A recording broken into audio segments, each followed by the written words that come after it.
IPL 2025 సీజన్లో Mumbai Indians qualifier 2కి అర్హత సాధించింది. శుక్రవారం ముల్లాన్పూర్ వేదికగా ఉత్కంఠగా సాగిన ఎలిమినేటర్ మ్యాచ్లో సమష్టిగా రాణించిన ముంబై ఇండియన్స్ 20 పరుగుల తేడాతో గుజరాత్ టైటాన్స్ ని ఓడించింది. ఈ గెలుపుతో ముంబై ఇండియన్స్ క్వాలిఫైర్ 2లో పంజాబ్ కింగ్స్ తో ఆడబోతుండగా గుజరాత్ టైటాన్స్ టోర్నీ నుంచి నిష్క్రమించింది. ఈ మ్యాచ్ ఆరంభంలో రోహిత్ శర్మ ఇచ్చిన 2 సునాయాస క్యాచ్ల్ని నేలపాలు చేసిన గుజరాత్ ఫీల్డర్లు అందుకు తగ్గ మూల్యం చెల్లించుకున్నారు. ఈ అవకాశాలతో రోహిత్ శర్మ చెలరేగిపోయాడు.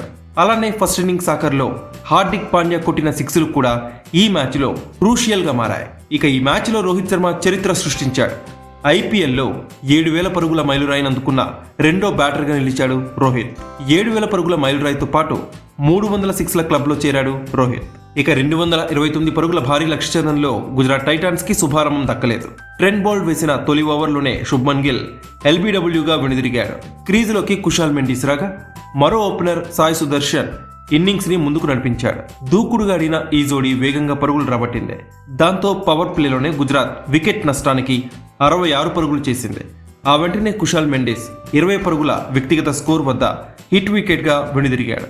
దాంతో రెండో వికెట్కి నమోదైన 64 పరుగుల భాగస్వామ్యానికి తెరపడింది. ఆ తర్వాత సాయి సుదర్శన్ కి అండగా వాషింగ్టన్ సుందర్ కూడా అద్భుతమైన షాట్స్ ఆడాడు.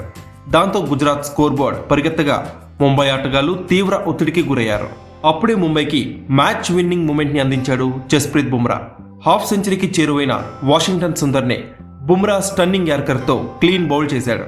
దాంతో మూడో వికెట్కి నమోదైన 84 పరుగుల క్రూషియల్ పార్ట్నర్షిప్ తెరపడింది. క్రీజులోకి వచ్చిన షెర్ఫియన్ రూదర్ఫోర్డ్ కూడా అండర్ ప్రెషర్ అద్భుతంగా బ్యాటింగ్ చేశాడు. కానీ సాయి సుదర్శన్ ని గ్లీసన్ అవుట్ చేయడంతో మ్యాచ్ ఉత్కంఠగా మారింది. క్రీజులోకి వచ్చిన రాహుల్ తివాటియా ఓ భారీ సిక్సర్ బాది ఆశలు రెక్కెత్తించగా రూదర్ఫోర్డ్ భారీ షాట్ ఆడే ప్రయత్నంలో అవుట్ అయ్యాడు. 19వ ఓవర్లో షారుఖ్ ఖాన్ భారీ సిక్సర్ బాదడంతో ఆఖరి ఓవర్లో గుజరాత్ విజయానికి 24 పరుగులు అవసరమయ్యాయి. ఆఖరి ఓవర్ని గ్లీసన్, అశ్విని కుమార్ కట్టడిగా వేయడంతో ముంబై విజయం లాంఛనమైంది.